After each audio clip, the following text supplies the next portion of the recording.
Block family, welcome back to the block. This is the Tuf Block podcast. I'm your host, DJ, aka Fresh Prince of the Block. Got my Uso Monikkz. What's up? What's up? Welcome back to the block. So, you guys seen we've been putting out some episodes, man. We had a pretty successful beginning of the season. Coming back for season 2. Yeah. Had Big Body Cisco for episode 1. Brandon from Vegas for episode 2. Before we go deep diving into a lot of those things, the block finally has a official sponsor. Yes. Monikkz, you want to do the plug? Yeah. So shout out to Flobottle. You know, Flobottle's sponsoring the show, and they got the coolest water bottle hydro flask that you can find. They come in different colors. You got the green, like that military green. Got a pink one. Got a light blue, white. The cool thing about this is at the bottom, if you want to screw it. That's what I was about to say. You got this compartment. You can hold all your stuff up in it. That's where you could keep your... Sorry, can't say that during the read. What I was gonna can't say that during the read, but... Shout out to Flobottle. Shout out Flobottle, man. Thank you so much for sponsoring the podcast. We're excited to have Flobottle part of it. We're definitely going to have them on the podcast soon. Yep. Just flow. Find your flow. Any type of flow, hit up Flobottle. Yes, sir. You can find them where? On Instagram? They got Instagram, Facebook. They obviously their website. We'll plug it at the bottom. But yeah, man. And they sponsor a lot of athletes too, especially in the jiu-jitsu community, correct? In the jiu-jitsu scene, yep. Trying to branch out. They're getting into fitness, different other stuff too. Right. And they if you know anything about jiu-jitsu, which we're gonna get into today, the what's his name? The GOAT. He was shouting them out too in the post, right? Gordon Ryan? Oh yeah, don't say GOAT around here, but yeah. Oh yeah, fair enough. And we'll get into that more later. But yeah, actually coming up April 15th, there's a jiu-jitsu battle, which is a jiu-jitsu tournament, and they're collabed with Flobottle for that tournament. So it's jiu-jitsu battle and Flobottle together for this tournament, April 15th. It's a super fight. So it's a lot of our kids are fighting there. So shout out to all of y'all that are fighting. Heck yeah. And also, before we move into the show, I want to do a big shout out to, my guys here at Atos. Clean. That's our new merch. Come check us out. Yes, sir. Man, what can I say about this gym? It's a miracle, is what it is. Like James always says that the Lord is watching over this place, and it's crazy all the stuff that happens in this place. It's magical, and you get the best training. We have the best kids program in the Valley in Las Vegas.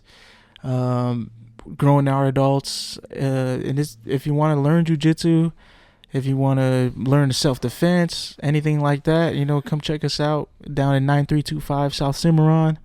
Again, shout out to James and Mitch, my guys, putting me on. And yeah, come check us out. Yeah, it's southwest side of Las Vegas, right in the corner, right off Blue Diamond. Come check out my brother, man. And come check out the bros, James, Mitch, the whole team out here. Christian, shout out Christian. Shout out Christian for sure. Yeah. Monikkz already kind of jumped right into it, man. I was gonna do a little recap, but we could get into that after. So a lot of people ask me personally, what made me want to get into podcasting? Mm-hmm. It also makes me question myself, what makes me so special that I want to get into podcasting? Obviously, we talked on it a bunch of times before. I didn't want to get into it unless it was from my brother. But I feel like we have a story that needs to be told with the journeys that we've been on. Yeah. We got into 2 different industries that you don't really see Polynesian people in. Myself in cannabis, super controversial, but my brother with jiu-jitsu. And honestly, when it comes to like fighting, bro, with our people, super controversial. We're not known to be on the ground. Yeah. We're known to be stand-up artists. So I wanted to dive a little bit deeper on who we are, what makes us more important, why do we want to put out a message, and why we started this podcast. So with my brother, naturally, what made you get into jiu-jitsu, bro? Like, where did the path start? Just so people at home could see where the journey can start for themselves. I've said this on the Monikkz project before. I think I said this on the Tuf Block before, but I started off striking, like I feel like every poly does. And Of course. You know, I scrapped this little dude who's a jiu-jitsu guy, and he just manhandled me. And he was like 60 pounds lighter than me. For sure. And at the time, you were how much? How heavy? I'll say it was. You're a lot heavier than you were now. I was actually close to the size, just no muscle. Really? So, fair enough. Fair enough. So it was actually pretty close. I was like 190, 180. Right. And dude was probably 135, soaking wet. Crazy. And yeah, he just fucking did some dark magic on me. And after that, I was like, bro, I gotta learn this shit. And it's funny because I had moved to this side of town, Mm-hmm. and it was actually you that was like, bro, down the road I seen the jiu-jitsu sign. Yep. And I was like, fuck it, bro, I'm gonna go check it out. Of course. So I came down here, and not everybody that goes in jiu-jitsu has a story, you know, how they started or what gym they started from. Like James says, this place is blessed, man. I was blessed to walk into. Not everybody walks into a amazing instructor like James. You know what I'm saying? Straight up. Some people get that McDojo shit. You know what I'm saying? Some people get what's that? What's that one dude that went famous on Facebook and stuff, doing all those crazy? Yeah, the Detroit dude. Yeah, bro. It's just, some people get that. You feel me? And it's like I got some real shit. You know? For sure. And, for sure. You got some killers. Some killers. Killers in this gym. And not just that, but just James himself. Yeah. I mean, one of the most detail-oriented people I've ever met in my life, and breaks down everything. Like, bro, this fool, I tell him all the time, but he don't take the compliment well. He's like LeBron, bro. He got a LeBron brain. Like, you know how LeBron can, at the end of the game, he can be like, yeah, minute 6 in the second quarter, I did this, that, and the play. He can literally do that in a roll, bro. Right. Like the next day. But you know what's funny is, like, if you go back and check out season 1, when we did have him on the podcast, Mm-hmm. he was giving me some notes after the podcast, and that already put me on, like, okay, you are very detailed in the things that you did, because even you just sitting in the middle of a podcast, you're kind of formulating how you would do it better or how you would do it, and that just speaks on his work ethic for Absolutely. sure. Absolutely. That dude, he's got a genius mind, bro. For sure. And I just try to follow his way. And like I said, luckily I walked into this spot and I got blessed by him, and he's put me in a position to, you know, really carry this thing. You know what I'm saying? Like he's I mean, I wouldn't say grooming, but Nah, I would definitely say he definitely helped groom you for sure. Oh, for sure. I mean, just help refine your edges. No, I mean as in becoming an instructor and becoming into a place where I'm gonna own my own gym at one point. And that's close, that's the goal, man. And he's literally have guided me since the day he asked me, bro, you want to come help out and just assist me during the classes. Right. From that day till now, like now you running these. It's things. wild, bro. It's wild, man. Running these things. He always says like everything you did was no handout. Like you worked for it. Yeah. Which I appreciate, and I did put work in. But man, if it wasn't, not many people get that here, bro. I'm gonna help you. Yeah, 1,000%. Yeah. I mean, honestly, like we got that with Christian. Yeah, I know. You know seriously, genuinely. It's this place, bro. Yeah, honestly. Well, I think that's any place that you go to. Once you have someone that has that work ethic, but also has the mentality that he has to help bring people up, to also help lift him up at the end of the day. Right.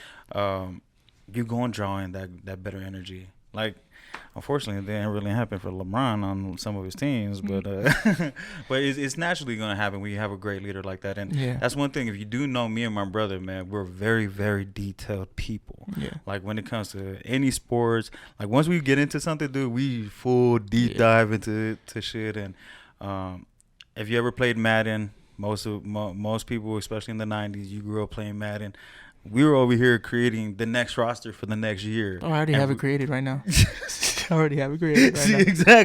Exactly. Like down to the attributes to make sure that the uniform match to what cleats he's wearing, everything. All of it. And so honestly, it makes sense why you have someone to guide you just like James. Yeah. Because he's very detailed in the same way. And you know, the best thing about it is he shows you your weaknesses. You know, and I have that relationship with him where it's like.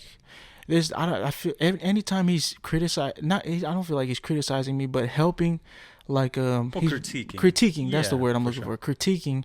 I know it's coming from a good place. Of course. You know what I mean? It's not no man. You just a fucking bum. Yeah, for you sure. You know, it's more of a. I know the path, bro. I've been through it. Yeah. So let me help you skip some shortcuts. Of course. You know what I'm saying? Like, bro, I writing journals now, bro. What? I'm writing journals, bro. Like, thanks to James, dog. Like, seriously. That's crazy. Seriously, how many journals have you written so far? 3. No way. 3, bro. No way. From like cover to ending? No. Probably like 25% of each.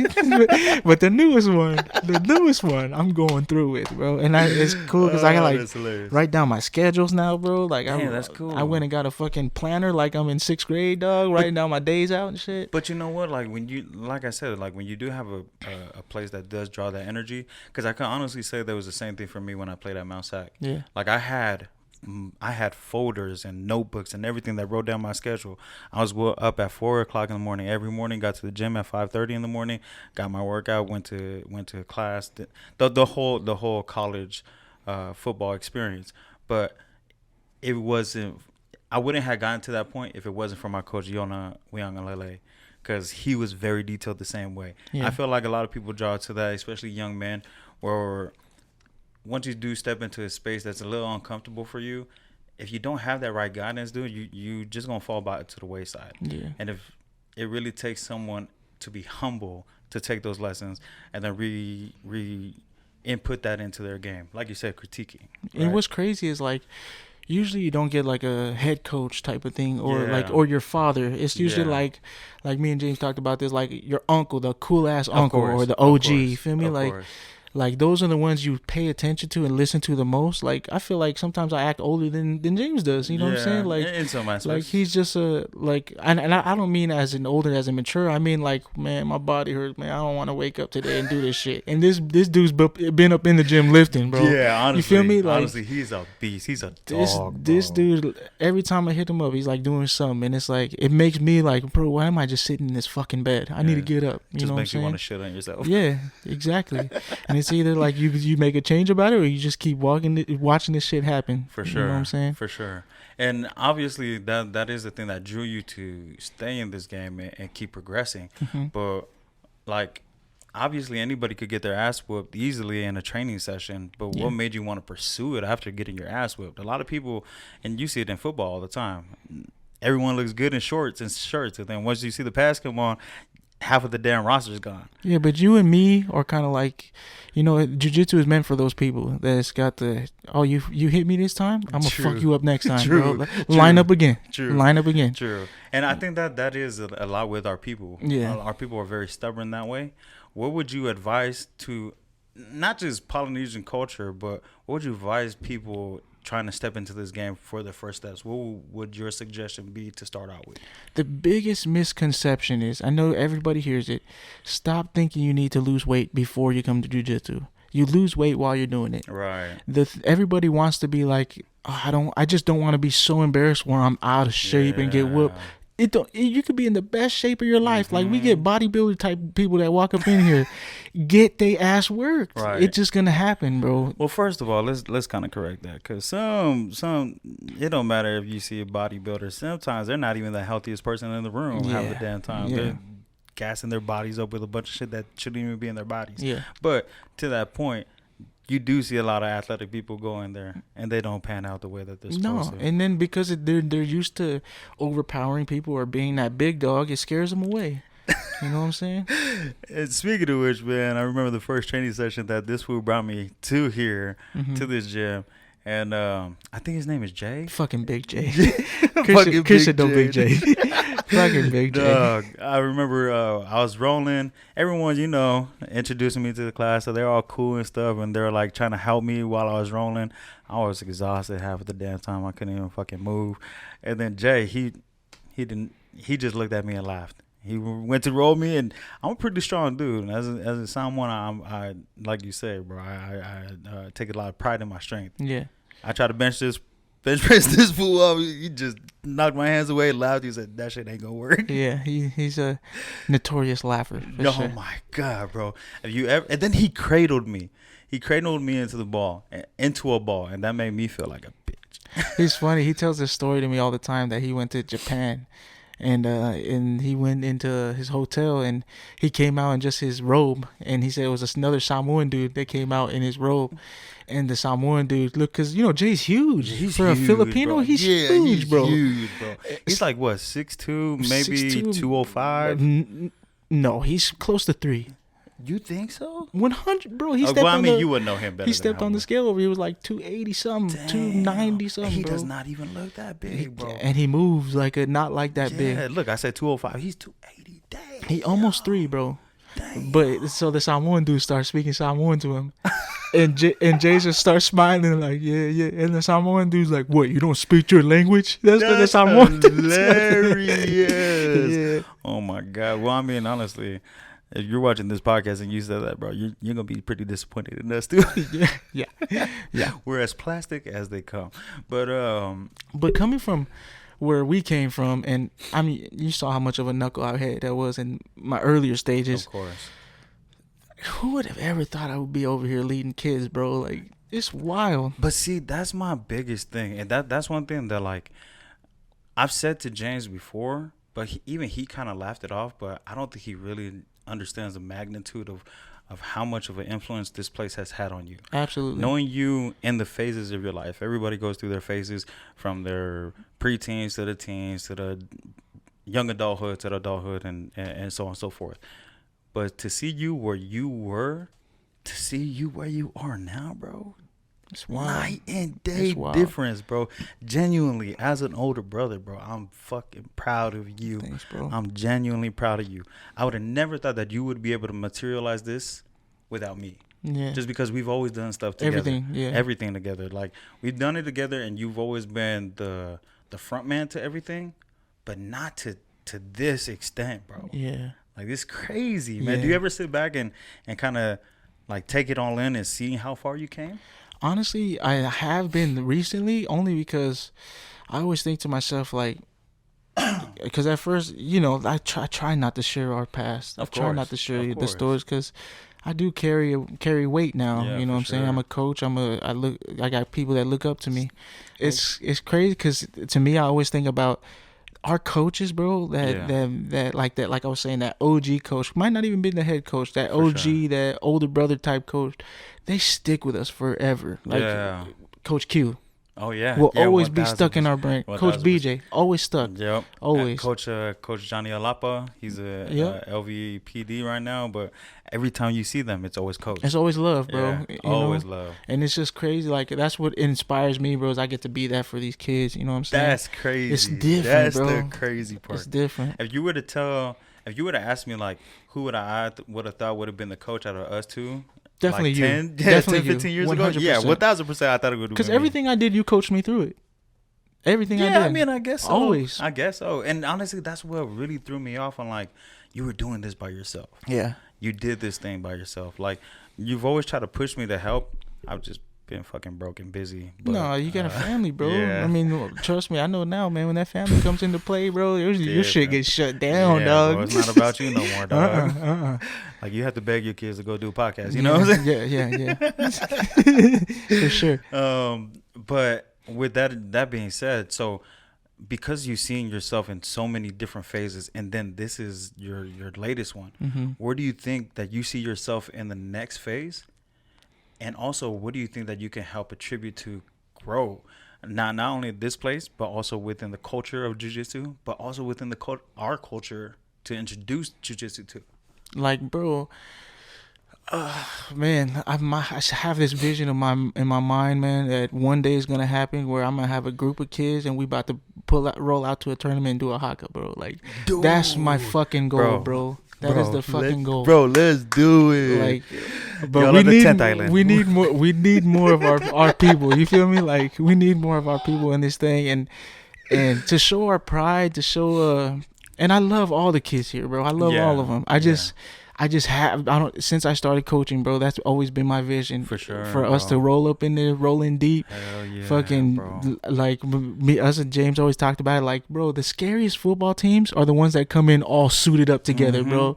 Got the same fucking outfits on. They carrying the same duffel bag, bro. They have that Cobra Kai They're mentality. fucking, Yeah. you know what I'm saying? That shit's scary. It's intimidating. Just that by 1000%. itself. Yeah, 1000%. Like you look at Bishop Gorman's and you look at all these other teams, it is always a uniform team. Or even the Patriots kind of had that in the pros as well. So that's damn, what was I gonna say? So with our what was I gonna say? Brain fart. But with that being said, when is the next tournament that you anticipate is gonna come up that you will compete in? Because maybe we could get a little thing going starting there just to help introduce you, which we hope that we could get some sponsorship help with too, man. Y'all want to see my dog go into a competition, man, and put on for the culture, for the people, for us in general, man. Hit us up. But what would you say will be the next tournament you will be diving into? Definitely, my goal is to do ADCC trials for sure. For sure. There's an ADCC opening happening in Orange County on April 29th that I was getting ready for, man. I was training twice a day, bro. Yeah. Lifting hella, and I fucked my knee up bad. There's some positions. Was that through the lifting or just training? Through training. Yeah. Training, just some fucking... I don't want to talk about it. But, yeah, man, I was training hard for it. I was really about to go and do it, spend my last dime just to go and fucking compete. But, of course. But that shit had to happen. Sometimes I get in positions right now where it's a lot of pain, bro. And I'm like, I don't know if I should go out there and try at this point. Honestly, was it from a knee bar or something? No, it was just dude tried to do a suplex from standing, but instead of lifting me, he just sat. Oh. And my knee bent in like Patrick Mahomes did in the AFC title. So great times. Yeah, and it was a heavy dude too. Oh yeah, heavy dude. Of course, that's why he tried to suplex. Yeah, but didn't lift. It was like, bro, never mind. It's fine. It's fine. It's fine. But yeah, that's what I was looking forward to. So I definitely want to get on the map with ADCC. For sure. Yeah, try to make a name there, man. Like, look at Craig Jones, bro. I know, bro. You ain't got to win to make it. Yeah, straight up, bro. Not only that, but I mean, he showed you hella love when you went to his training session. Yeah, no? Even though he said I look like a dirty thief or something like that. I forgot what he told me. I was like, was that racist? But you know what? Like, he comes from that funny humor background too, bro. He's good people, man. You could just tell. Yeah. Especially being Aussie, he knows polys. Yeah, for sure. Exactly. Exactly. And that's the thing too. Like him and you know the names better than I do. But who is his the person that he trains under? Under himself now. He got his own spot. Oh, nice. Yeah, they call it the B team. They split apart from Gordon Ryan's team. Oh, I see. Yeah. But what's that dude that usually trains with him? The one that showed everybody all the leg locks and stuff. John Danaher? Yeah, John Danaher. Yeah. Yes. Especially with that culture, and you know that they brought a lot of the leg lock game into jiu-jitsu. Mm-hmm. A lot of people don't know the difference between certain submissions and certain positions that you get into in jiu-jitsu. Obviously, you specialize in legs. Mm-hmm. What made you get into that game, and what differentiates to you on what is better, either going to top game or legs? The reason I got into it is because of Craig Jones. Literally, I was a white belt and I watched EBI. One of our teammates here, when we were with our old team, was fighting in EBI, so I turned on the card, wanted to support him. And everybody had known about Gordon Ryan beating all these people and stuff like that at that point. He still wasn't buff yet. He didn't take that juice yet, but he fought Craig Jones, and Craig Jones almost took his arm home. Man, like Gordon Ryan was popping his like he popped Gordon Ryan's arm for sure, but Gordon Ryan wouldn't tap to that. Of course. So just seeing that, I always liked the dude that nobody was really watching, But you also like people that are specialized. Specialized, like when they're in a certain niche, you usually attach yourself. Like if you're picking characters with Lord of the Rings, you were a Legolas fan. Yeah, Just because yeah. bow and arrow, you like the long distance, but Yeah. you always like that type of niche. Yeah, and it's just that, I mean, in that tournament, he tapped the dude in like 15 seconds to get to Gordon Ryan, and he did it through a leg lock, and I was like, bro, I gotta fucking learn this shit, and I just fell in love with it ever since. You know? No, man. Then you started telling me that you're over here tapping out like brown belts, purple belts, even competing with some of the black belts. Yeah. I mean, it's the greatest equalizer, bro. For like, sure. honestly, that's usually how I get in on the higher belts. Like the other shit, they're just too good at. Right, you know? of course. So I gotta attack them in things they don't know, and you know it's so well versed now. Like you watch this last ADCC, bro. Right.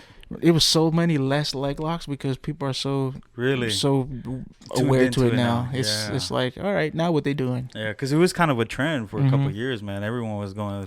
I mean, you saw the whole Bo Nickel versus Gordon Ryan match. Like they wouldn't even let him go after legs. Yeah. It's like there's jiu-jitsu is like every other sport, bro. It goes through fads, like of course, like the wildcat option, fucking RPOs. It's just like that, bro. Of course. And right now, I feel like the thing is really body lock passing. Well, it depends on what you're playing, gi or no gi, but like everything has a fad, I guess. For sure.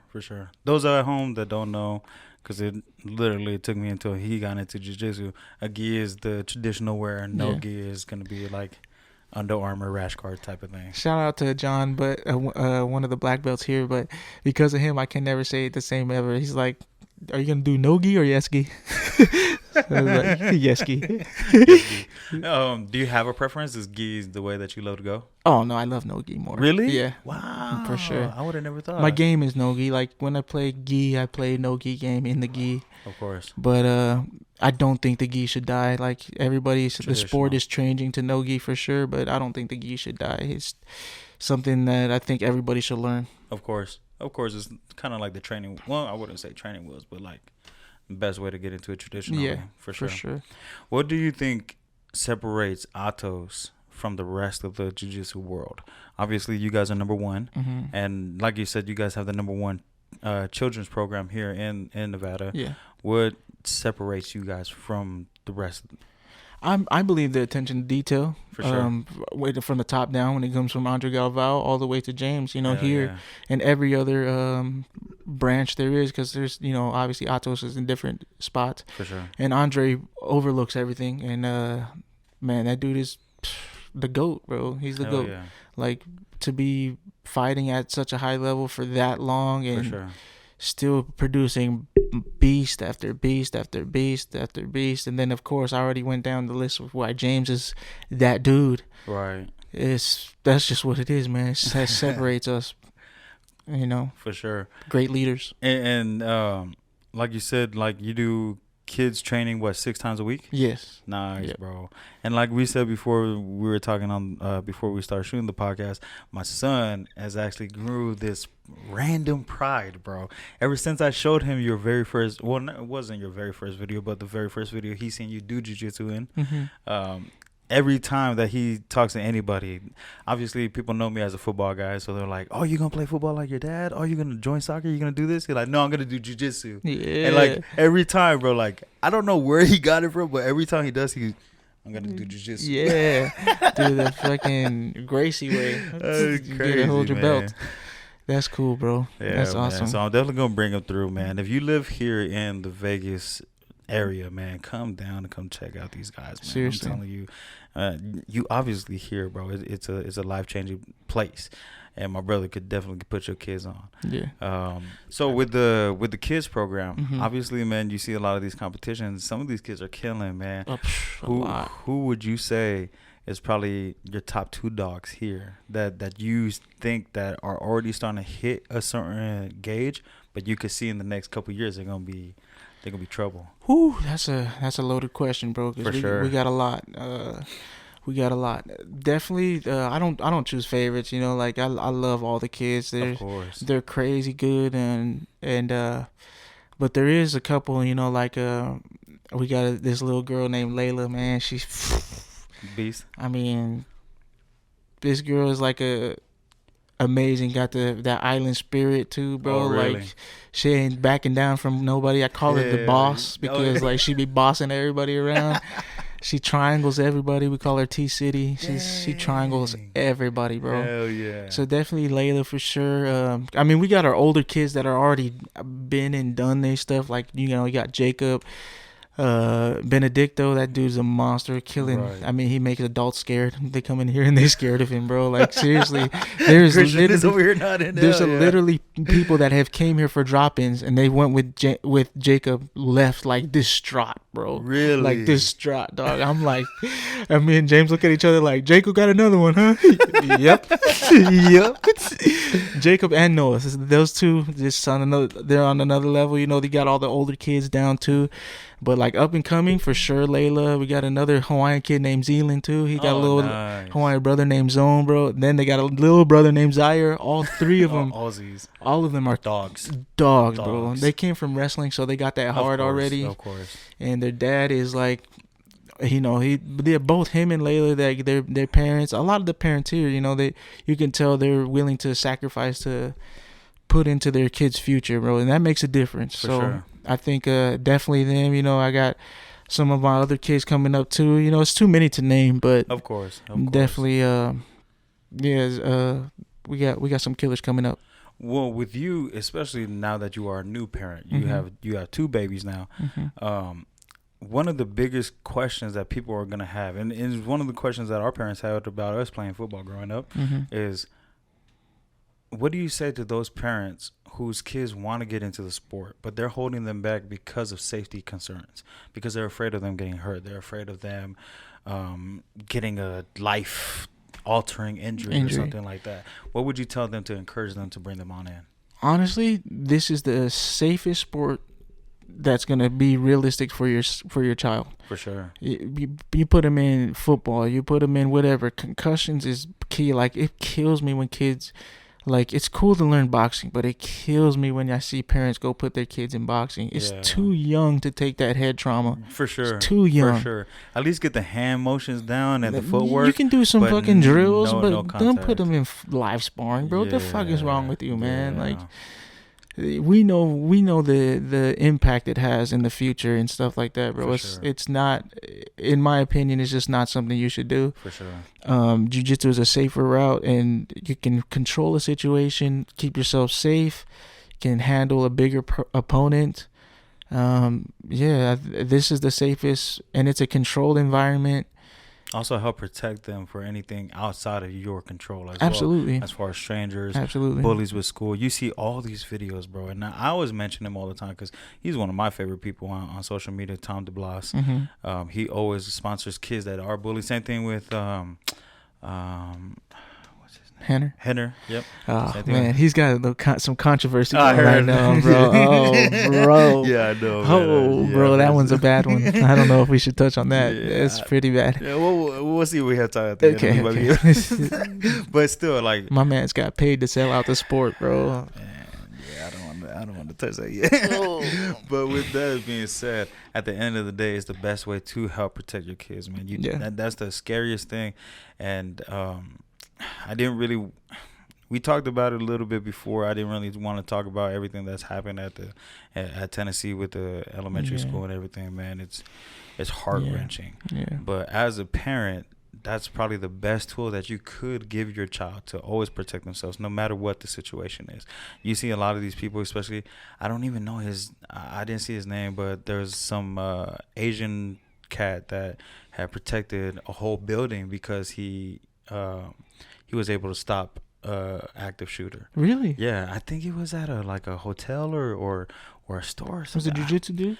No, but he was offered all these jiu-jitsu classes after. Cool. Or you know what? He might have been a student, fairly new to the game, and was able to use a couple techniques, but was able to get the weapon away from the active shooter, and police, thank God, was able to take that person down. Yeah. But I believe, even though my child isn't in there yet, he's about to be. That's the best way you can arm your kids, man, for sure. Yeah. And, His uncle's the instructor, so you know. That part. Yeah, exactly. And I know for a fact, man, he would love that, bro. He thinks he's a superhero, bro. Every 5 seconds, dog, there's literally, if you see us standing in line, I'll be sitting here either on my phone or talking to my wife, looking away, doing my own damn business, and you'll just see my son, right? If you look like from here on up, you'll just see me chilling. And then once you look down, you just see my son. Just punching. You got that energy, bro. Yeah, straight up, bro. But he's a fighter, dog. Yeah. So definitely got to bring him through. So with that being said, where do you see Atos in the next 5 years? Where do you see this place going? I mean, you already said that it's such a magnet, and it's brought so much great things to this place, to yourself, to everybody that's been here. Where do you see this place in 5 years? Well, we've multiplied so much just as of late. I think it's gonna be a point. Unfortunately, because I have so much love for this place, I'll never. I don't think my ties could ever be cut from this place. But it's gonna get to a point where we're gonna grow out this building. You know, so we're gonna have to move somewhere bigger. Hell yeah. But that's why I see us moving somewhere bigger, opening other schools out here in Vegas, maybe in other spots. And hopefully getting to run one at one point. Yeah, straight up, man. Well, I definitely know that it's almost becoming like 7-Elevens, bro. You almost see jujitsus all over the place. Yeah. But there's only one Atos here in Vegas. I would love to see y'all do something maybe on the east side or even northwest side. I heard that there's a lot of talent out that way. Yeah, Henderson. Yep. You know, you never know. Yeah, for sure. Well, I mean, that being said, what advice would you give to someone for themselves about getting into the sport? I mean, outside of, you know, you don't got to lose weight to be here, but what entices them to come? Honestly, if you want to conquer your inner bitch, if you want to look at your most naked self, like your most, without the bullshit, the ego, leave all that shit out. You want to find that true person, that little you that's hiding in the corner in your heart, that's naked, curled up in the ball, right? And you're trying to face that fool. Come here. Yeah. That's just is what it is, man. If you want to, and then the more you start facing that fool, he becomes a beast. Hell yeah. So I think that's my advice. Just face your inner bitch. Especially since we are we come from football backgrounds. What would you say the biggest difference is from sport to sport? Oh, big one. There's obviously a lot, bro. The biggest one, bro, that I've learned, that's still to this day, I just like a switch. It's like there's nobody out there but you. I was just about to say it's nobody but you. You can't hide behind nobody. That's why I've been like simulating that for the kids. Like we put them in a circle and make two of them fight in the middle. All right. So it's like not only like at school and people getting a fight, but when you go to a tournament, you have the kids chanting yeah, they be doing the doom doom doom doom. Oh hell no! But bro, and then some of the parents be like, sometimes I make them put the gloves on. Let one kid get in the mount with the gloves. The other kid on the bottom can only grapple. And you got to get your way out of there. And that kid is wailing on you. What? Yeah, bro. He said, we don't believe in head trauma, but we got to be prepared for realistic situations. 1,000%. You know what I'm saying? 1,000%. And definitely the being by yourself. Well, especially with kids, man, because you could definitely demoralize a kid very easily with just words or just putting them in certain uncomfortable situations. How do you see the kids respond to those? Oh man, like I love to give this example. There's one kid that I brought in here. Actually, he's one of my. I don't know if have you ever met Bracken? No, not yet. So Bracken is a family friend.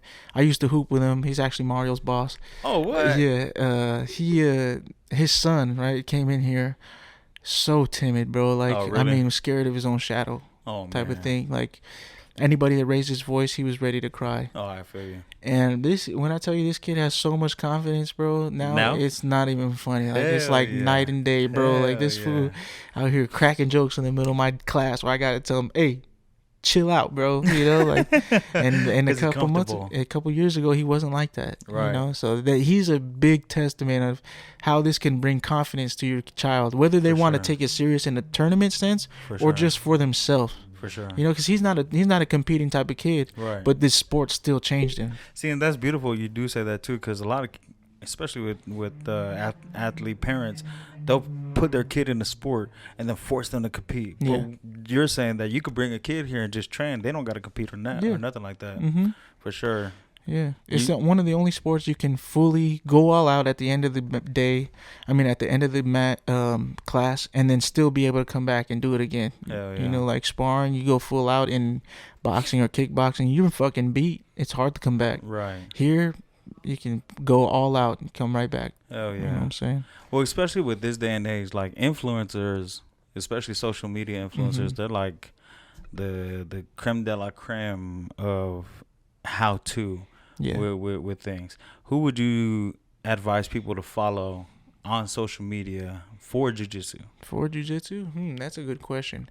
I think Andre Galvao is, I mean, I'm Homer, but Andre Galvao is a really good one. You know, he has a whole program out for, especially for parents. He has a program he just started for parents, coaching and how to deal with your kids' emotions when they don't win tournaments and stuff like that. Some of those videos it's really posted, cool, man. bro. Yeah. So I think stuff like that. I mean, obviously you got inspirational people like Atan de Blas. And yeah, I mean, there's social media YouTubers that go out. Like, there's a guy that I believe his name is Jedi something. He's out here. He's gotten pretty big on YouTube. He goes to different gyms and roles and stuff. Oh, that's cool. But he's not one of those cloud chasers. No, he's. I think he's a purple belt, but he's actually pretty good. Oh, really? Yeah, he's a vlogger. And have you come across him before here? He hasn't came here, but supposedly he was going to at one point. He's going to at one point. You gotta call him out, bro. Yeah. Call him out on social media. Be like, hey, man, come through, come roll. We'll get him on the podcast. But enough about jiu-jitsu. How did you, like, what made you want to get into the cannabis world? Oh, my man flipped the switch. He flipped the switch. So, yeah, I mean, as far as me, cannabis obviously is such a big controversial thing, especially with religion, especially with our culture and our culture tied in with religion. But honestly, man, it was your influence. I used to be that bully brother that was like, hey, man, you better not do shit. Don't do drugs. Don't do nothing stupid. And yet I was doing stupid stuff on the side too. But once you get past the part of utilizing things just as a partying tool, or as a social tool, or even a tool just to escape your actual life and use it to help benefit, to me, there's nothing better, probably outside of personal relationships, that helped me. With cannabis, it really helped me alleviate a lot of my mental. It helped me. I mean, you see all the stereotypes of people where they lose their train of thought, or they're more worried about weed and this, that, the other. But it did the exact opposite for me. It helped me look within and peel away the layers that I hated about myself. The same thing that he said, man, if you want to conquer your inner bitch, with me, if you want to conquer all the shit that you hate about yourself and reanalyze your life, cannabis is one of the best ways to do it, man, because it actually gets you stuck to the point where you sit with your own shit and you have nothing to do but think about these things. Especially everybody's experience is different, right? But for me, man, like when I first tried cannabis was in college. Rest in peace to my brother Jonah, man.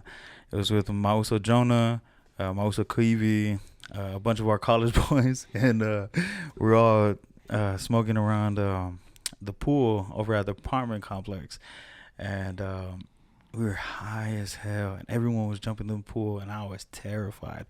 I was terrified to go swimming. I thought I was gonna drown because I couldn't move. I was thug, bro. I didn't know nothing about weed. It was my first blunt, but then I reintroduced myself later, and found that it was the best thing that helped me get peace. Like, man, I owe so much to cannabis, dude. Like, it's probably, I don't know, probably the best tool I would advise anybody, like I said. But that led me into getting to the cannabis industry, where I got a job downtown. I am no longer with that company. Shout out to them, man. Much love to them. There's a lot of great people in that fucking building. That You was running it, bro. oh man, I appreciate it. You was running it.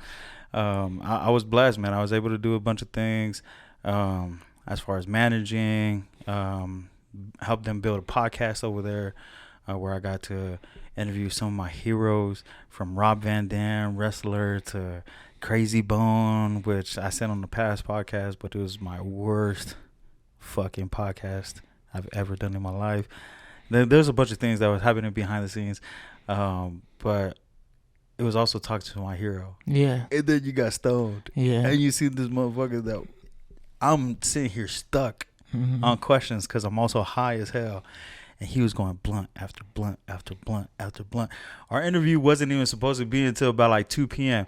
That motherfucker was there at 8:30 in the morning smoking blunts, bro. Damn. He got in the building. He was like, hey, I got to wait for this tour bus. You mind if I just sit in here and just chill and smoke? Dog, go ahead, bro. Posted in the corner. Rolled like 15 blunts. Smoked every single one down until the tour bus came, bro. Good people, great vibes. But yeah, man, like I owe so much, especially it's a great confidence booster. There's just so much to cannabis that I could get into, but it really was the best tool for me personally. It's crazy for me to hear because, you know, I'm not going to say what age I was, but there was a point where... Non-legal age. That's all you need to know. Where I went to me and my brother went to a party, and I had disappeared from the party. Oh, my God. I was hot. And this fool was drunk as hell. He was drunk as hell. I showed up with them glazed eyes. Glazed ass eyes, and my guy, I had a brand new shirt on. My guy just grabbed a fistful of it. Is your eyes red? In front of everybody, bro. And I was drunk as shit. And bro. obviously, we used to call him Big Brother Moses. So he would push me against the wall, bro. And I was smaller than him, so I'm like, oh shit, I'm in trouble. He's gonna tell my mom and dad, and he's gonna beat my ass in front of all my friends. So to hear it now, where it's like a tool for you, all I gotta say is, "Told you, motherfucker." I told you. That's a funny thing too. Me and Nene, my wife, we were talking about this, about the Big Body Cisco episode, and I had made a comment, and I was like, "There's something wrong with your mic," and I was like, "Man, if you don't fix that, I'm gonna whoop your ass." And my man returned. He was like, "I like to see you try." Low key, that was like, as a big brother, that took everything inside me to. Motherfucker, I can't do shit now. I can't do shit now. But even my wife, she was like, "That was different for you, huh?" I'm like, shut the hell up. Shut your ass. No, but bro, just to see how far you are with cannabis and like how educated you are, because everybody is always like, "What's your favorite?" Blah blah blah. Like I can't even name them, bro. And dude, there's so many damn names. And now, everybody bro. asks me, I'm like, whatever's the cheapest food. Like I don't know what's on sale, bro. Like they're like, I like, hey, you trying to hit this? Like, what is that? I don't know, bro. It was on sale, dog. This shit good. That's what it is. It's good. It tastes kind of like grass sometimes, but it'll be alright. You'll still get it. You still get that feeling. And see that I think that's the thing that I gotta go to you for education. I know, bro. That's crazy, that was bro. the weirdest thing for me. It's like you started coming to me. I was like, oh, how the ties. It's wild. But no, like that's one thing that I would advise anybody that gets into this cannabis game is it don't matter what state you're in. It's, all the regulations are gonna be different. I like the Nevada market better because they tell you every single thing that's in your cannabis. So cannabis gets, I'm gonna get a little nerdy here.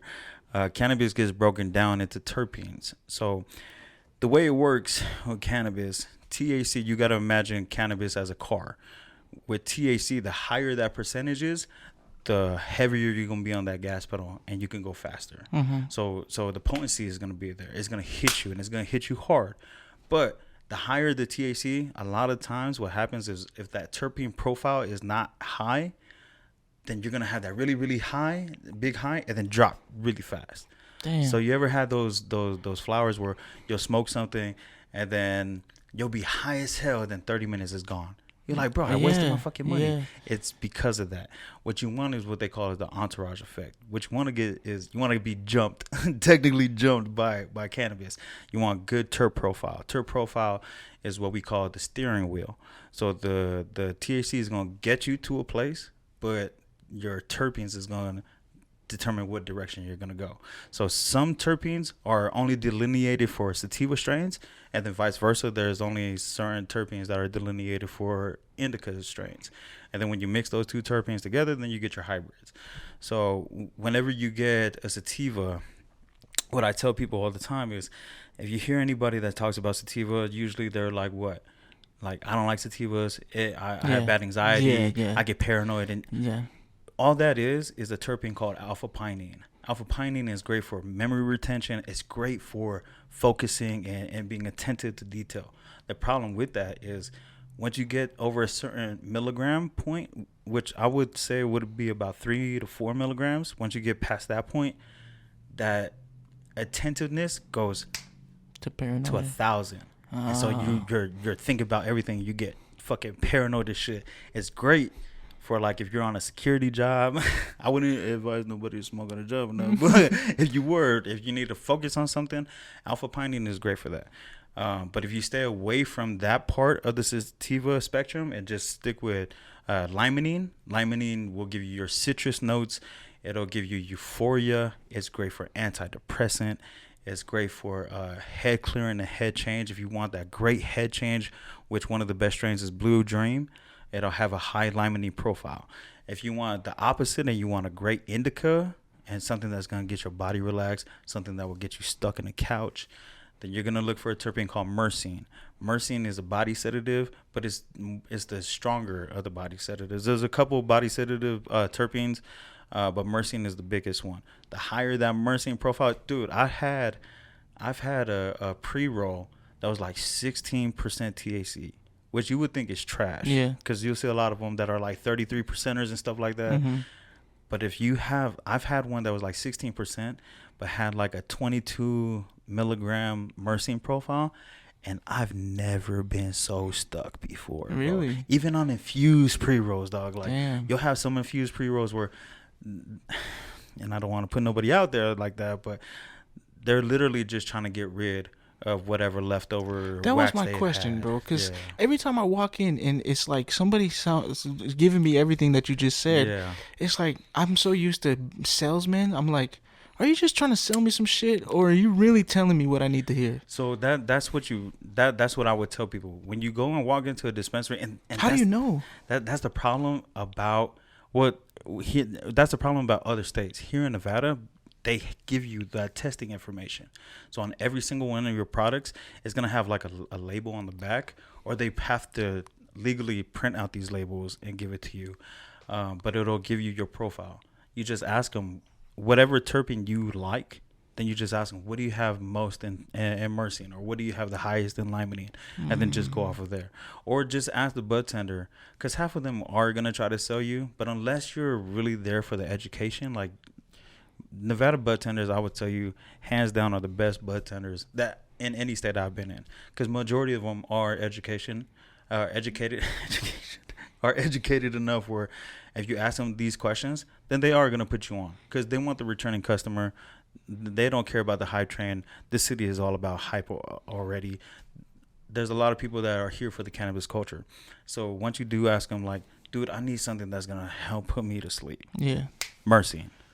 I need something that's going to help me be energized or help me be this. Get you something with limonene. If you just tell them, like you said, what was the best thing on sale? I'm going to get you this because this also helps me in this competition. Or I'm going to sell you this because this also helps me with my sales. So that's the best thing, is like understand what you are looking for when you do go and try cannabis. I would tell people, don't try cannabis just to party with. If you're just doing it just to have a good night on the town, then go get your highest percentage. Go get the deals that they're fucking but no, like if you really are trying to understand what cannabis can do for you, then go in there knowing what you are looking for or that you're trying to get out of this high, not just to party with or do whatever with, man. Like I said, it really can help.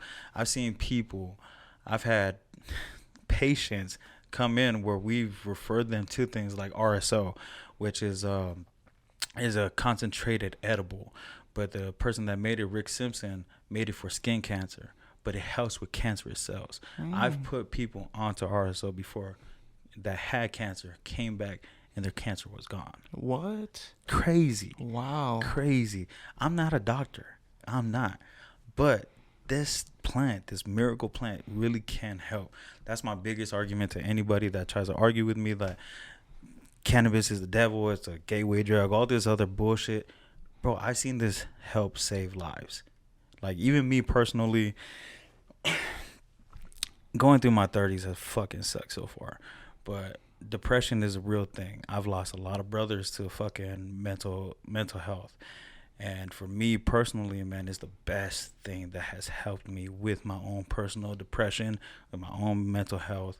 Like, if you are looking for a different alternative that does not give you a hangover, that's not going to affect or damage any other organs, you take any of these other pills that all these doctors are subscribing you or prescribing you, and it's going to help you with one thing, but then it's going to fuck up another. So then you got to take another pill to help balance that out. But now it's going to fuck up another. That's what you hear after every pill. And don't take it. This one to make you take a shit. No, for real, man. And that's why like no one could tell me any different, man. I have some loyal ass customers over at that place, and they are still there because, man, it helped them through a lot of great things, or a lot of bad things, and helped them overcome illnesses, man. Like it is a miracle plant for a reason, and I would advise everybody to do it. I hope soon it will be legalized federally across the U.S., where it'll be available to all people, especially in Hawaii. If we got it legalized in Hawaii, right now you could only sell weed in a dispensary from the state that you are in. So Nevada could only sell Nevada grown weed. We can't sell anything from California or vice versa. Who is gonna have the best weed? Anything that is grown on the islands. It's the same temperature all year round. You got the same humidity, and there's a lot of people out there that just in the agriculture of it, they could make that thing amazing. I went out to Hawaii 2 years ago. I don't think I told you. I might have, but I got to hang out with Chris Kemoyatu. Oh, nice. Yeah, former Steeler. Yeah. And he was all about Faikava and everything, and he's like the local plug, and like, yeah. So I was sitting there Faikava with him. I'm like, man, I don't even mix no more like that, bro. I'm more like Aifi, bro. I smoke trees. And he's like, oh, for real? Hold up. He called some dude. So dude pulls up out of nowhere. We're mixing in this tent in the dark, bro, right across the street from PCC. And this dude comes out, pulls up, gives me like, I think it was like a half ounce. Gives me a half ounce, no charge, no nothing. I appreciate the love, but probably the worst treat I've ever. Oh, yeah. Probably Reggie. that part. Probably the worst. Damn. All right. But yeah, I mean, just to wrap it up with everything that with the cannabis industry, bro. I would definitely tell people, if you're in the state of Nevada, educate yourself on everything that is within cannabis. If you're outside of Nevada, man, good luck. No, I'm just playing. I'm just playing. Good fucking luck. But nah, man.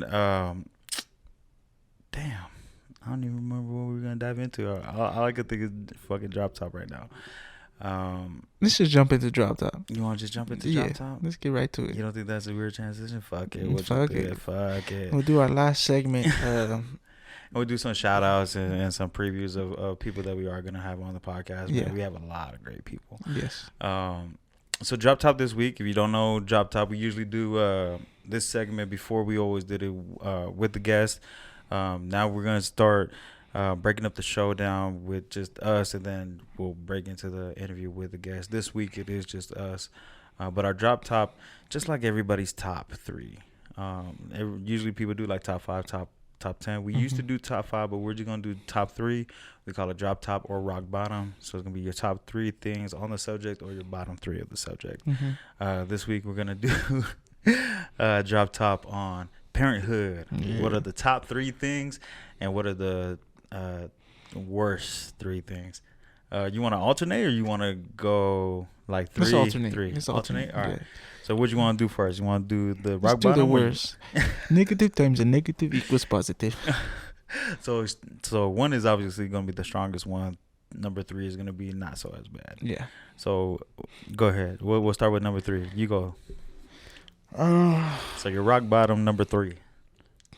I mean, literally doing anything.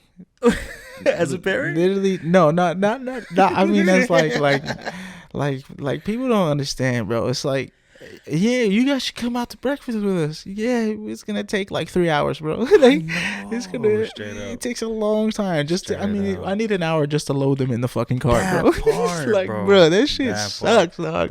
Like, you can never be on time to shit anymore, dog. I told you, dog. God. I remember this one time we all went to fucking Disneyland. Before this motherfucker kids. He comes knocking on the room. He's like, man, what's taking so long? I'm like, dog, do you know how it is with kids, bro? You got no idea. Now he's in it. Oh, it's the worst, bro. So number 3 from me. Damn. I mean, it's not as bad as much of a bad thing, but number 3 for me would have to be, you got to be the bad guy. Yeah. As a parent, man, you got to be the bad guy. A lot of times, man, you want to be the hero. You want to be the parent that saves the day, that brings joy and happiness to your kids. But if you want discipline in the house, you got to be the bad guy. You got to. My kids already know, man. I put them on check. Yeah. I already got the Mm-hmm. and they're all of them. Mm-hmm. The only one, man, I'm telling you, when you meet if you have the privilege to meet my kids, the youngest one is the only one that does not listen to that shit. He's a fucking asshole. I love my son, man. He's the biggest asshole, though. Number 2, bro. What's your number 2 rock bottom? Number 2. Man, I'm saying some petty shit, but, and with my appetite, bro, going out to eat was already expensive. Man, God damn, these kids is expensive, bro. Is Kyron at the part where he's not eating kids' meal no more? No, but he's like me, where he's everything is plain. Oh, really? Yeah. Oh, man, he got your taste buds. He got my taste buds. I feel so bad for like, that bro, kid. we go to In-N-Out. He can't even get the toasted bun. Like, he will not eat it if the bun's toasted. Like, that type of shit, bro. Yeah. So picky-ass kids is what you really hate, don't you? Even though he was the picky kid. God damn. No, I'm okay with him being picky because I'm picky still. Fair enough. It's just the more mouths you got to feed. Yeah, fair enough. Fair enough. Yeah, it's just expensive in the pocket, man. Yep. Five Guys, can forget about it. Yeah, you still go to Five Guys? Bro, that's still my favorite burger spot, bro. God, and I can't stand it. And it's like, bro, going to Five Guys, you spending like you about to go to a restaurant, bro. You might as well just go eat some steak, dog. A lot of restaurants, and that's a funny thing, because you're so fucking picky, a lot of fucking restaurants, well, probably fast food chains, you put me on, bro, and I do not like Five Guys, bro. To me, bro, is one of the worst burgers. Oh man, I love it more than In-N-Out, bro. Like, bro, I don't like my burger all crumply, bro. Like, they put in the foil and they just squeeze the shit out of it, and it's just a meatball of burger, bro. That meat different though. Pause. So my number 2, man, that's a tough one. I'm really not trying to double up on what you already done. I would have to say, man, just having to be kind of the same thing as you, bro. Just having to be responsible of somebody besides yourself, bro. Yeah. You be in your head about so much shit and what you got to do, what you got going on, what's the next thing, and then you got to think of a whole different human and what they got next. Especially when they get in school, bro. Like, my kids go to a charter school, and so their education system is way light years ahead of what we were when we went to public school. Mm-hmm. And like my daughter's only in 3rd grade and they're already doing algebra. My daughter's in 3rd grade and I don't even know how to do her homework.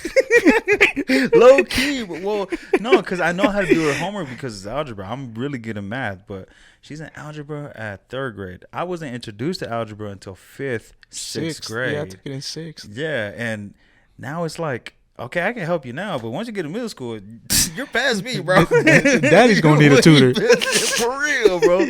Like, you ever seen that meme where the parent looks at the test and they fail, or the homework and they failed, the kid failed, and then think back on it like, fuck, I did their homework. Yeah, bro, that's how I be feeling sometimes, bro. Yeah. So yeah. That would be my number 2. What's your number 1 worst thing about being a parent? Having to lay the smack it down in front of people. Bro. Like my son is so smart, and your kids are smart as hell too. It's so smart. He knows when to do it. Yes. You know what I'm saying? Yes, he knows when to do it, and yes. it's just like, bro, you wait till we get fucking home. The worst part, and I had to agree with you, but it's different. It's not only being the disciplinary parent or whatever. It's that look. My kids know when I tell them to do something or I tell them to listen, because obviously you're gonna get in trouble or you're gonna hurt yourself in some sort of way. They give you that little like, motherfucker, you don't know what you're talking about. Bro. Like, bro, what? Yeah. You are 7 years old, bro. Don't sit here and look at me like you know you got this thing figured out, bro. My daughter swears she knows how to do everything, bro. It's the worst. Like, I just got in a situation like that, bro. Like, we're trying to teach this fool, you don't sitting at the table, you gotta sit still. And this fool like putting his fucking, like he's a turtle, put his whole body in his shirt and shit. And he's all wiggling on the chair. At the house we got tile, bro. Yeah. So he tipped over, boom, head first, bro, right into the tile. I was like, well, you're a different man now. Different man than you were gonna be. See, my son, same, kind of the same. But earlier today we're walking through a hallway, and this fool always begs to be on a goddamn phone. And his ass was looking down at his mom's phone, wasn't paying attention to where he was going, and walked right into a wall, bro. But did not skip a beat. He ran right into the wall, then just averted, and then just kept going. Bro, he hit that wall hard too, boy. But same thing, he gave me the look, because I told him, see, I told you, pay attention what the hell you doing. And he looked at me like, motherfucker, you don't know what you're talking about. You still don't know what you're talking about. Bro, I got an actually honorable mention. Okay. This one is really hard. I hate it, but I love it at the same time. Okay. It's the when you go and they give you that cry, like, please don't go, daddy. Oh my god, bro, that shit is like, fuck it. Whatever I got going on, cancel all of it. Cancel all of it. Selfishly, you want me to stay home? Yeah, I'll stay home. Selfishly, that would be my honorable mention for positive. Yeah. For my top. Yeah. For my top 3, because it is the best, man. Yeah. Knowing that someone does rely on you, but is very grateful for you, so they want you to be around and have your energy, bro. And genuinely just wants you there. That's it, bro. It's the best feeling in the world, dog. Yeah. Best feeling in the world. All right, so drop top. Your top 3 things about. You go first this time. Okay, so, man, this one's tough, bro, because I have the best fucking kids, dog. I'll put my kids up against anybody, bro. But I would have to say, and I really want to put this at number 1, but there's a lot of other ones I have to. My number 3 is my kids' roasting skills. Oh, dog, my kids can flame, boy. You know us. You know me and my brother, bro. We flame. That is a thing that we fucking do. And my kids, and here's a great example. My son was sitting here. He was just my oldest. He was sitting here talking shit to me. And he was like, Daddy got a stinky butt and yada, yada, yada. And I was over here talking shit back. And I'm like, nah, Naughty has the worst feet. He has the stank feet. And then my daughter was over here trying to roast too. And she said, yeah, he's a monkey. Or no, how you say that? Yeah, he a pussy. I was like, what? I was like, what? Oh. And then she said, Dad, how do you say cat in Samoan?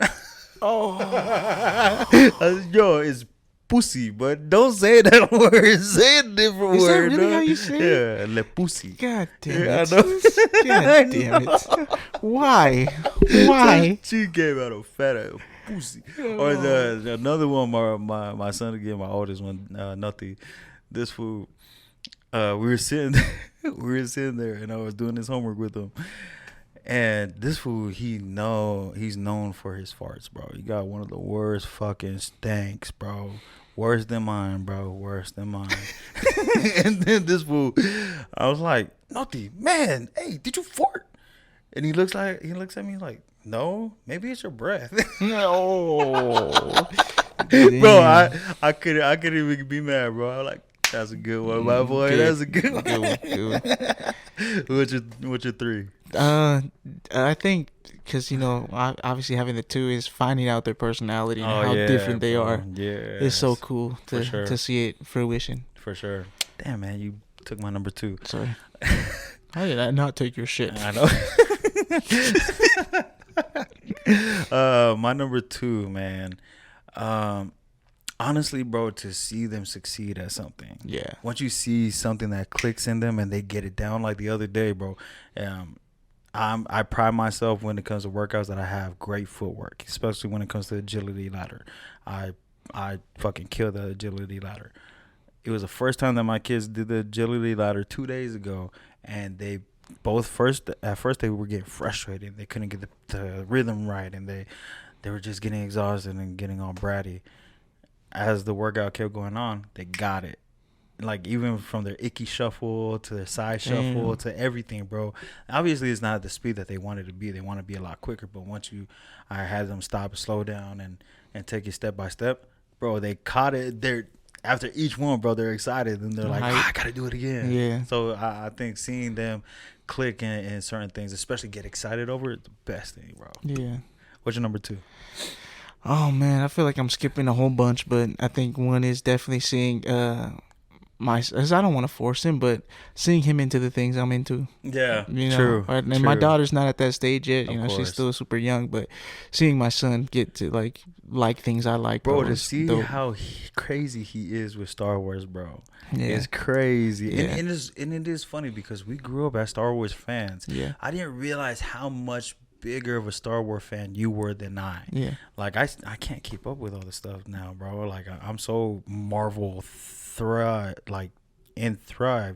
that I don't pay attention to Star Wars as much. But to see that same energy with Kyron, bro, man, that. But he's like me though, bro. Like, where there's not one thing like it's dinos, it's superheroes, it's Super Mario, it's Sonic. Like, yeah, he's just, and when he's in it, bro. So for sure, that's definitely what I like. For sure, another number 2 for me. For sure.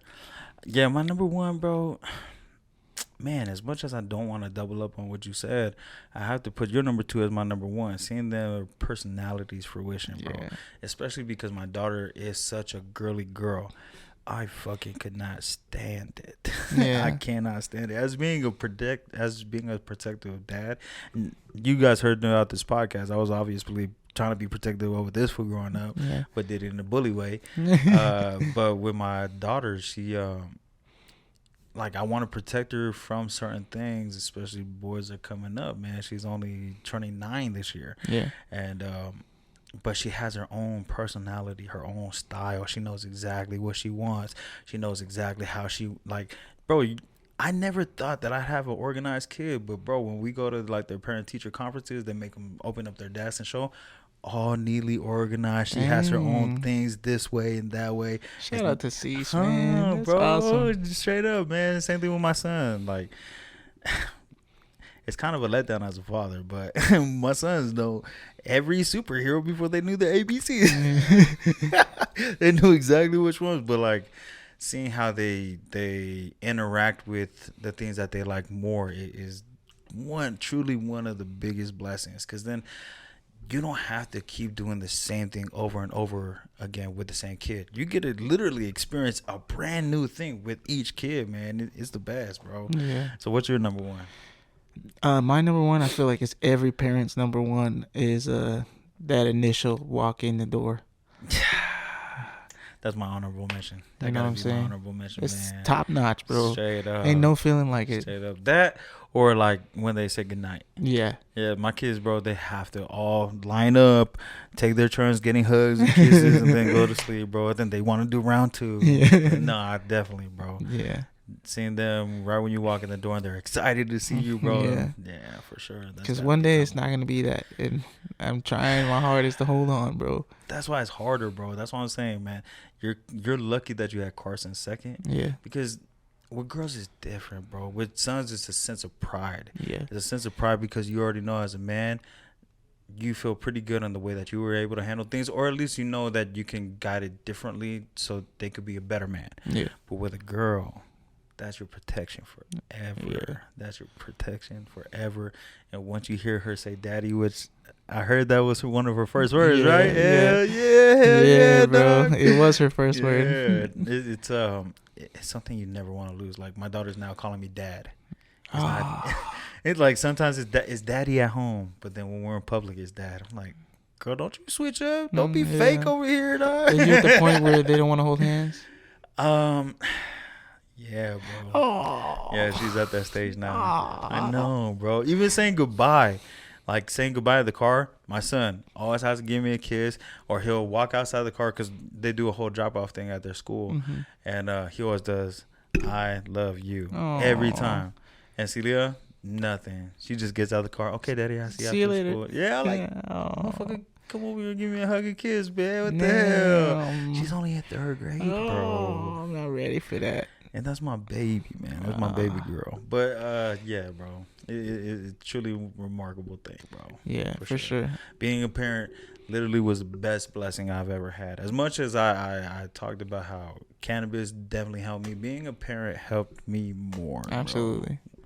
Helped me think bigger of myself. Helped me think, how can I help somebody else's life enhance better than my own? Mm-hmm. You don't think about that with anybody else. Yeah. I mean, as much as I love you as a brother, there's nothing I can do to help influence you to have a better life for yourself. Right. But with your child, it's, man, I just want to be the best attribute. I don't want to live their life for them. I just want to be the best line of communication for them to enhance their life. Absolutely. For sure. Absolutely. And I think that was a great way to end the podcast, man. Yeah, man. Ended on a high note. 1,000%. I definitely, man, it's crazy, man. That's already been over an hour, bro. I kind of wanted to get, we didn't get into half of the shit that we wanted to get to, but it's good. We definitely need to let the audience know who we are. And we'll get into it next time. Like we said, we're going to do these in the beginning of each interview. For sure. And just us, so. You can expect more. Yeah, you can expect more. Yeah. So, just so the people at home know, you want to give them the address of Atos and where they can find you at your next tournament, either coaching or performing? 9325 South Cimarron Road, Las Vegas, Nevada, on the south side, off of Blue Diamond and Cimarron. Next tournament I'll be coaching at is April 15th, the Jiu-Jitsu battle, sponsored by Flobottle, which is also our sponsor here. Yes, Shout out to Shout Flobottle. out Flo, look up Flobottle, look up Atos Jiu-Jitsu Las Vegas, and for me, I'm at Monikkz. And what about you, bro? Oh, yeah, you can find me at your local dispensary, probably picking up next to you. No, just playing. Yeah, you can find me on Instagram, Fresh Prince OTB. That's Fresh Prince of the Block. Please, man, like, share, subscribe. Oh, he lying. It's Fresh Prince of the Booty.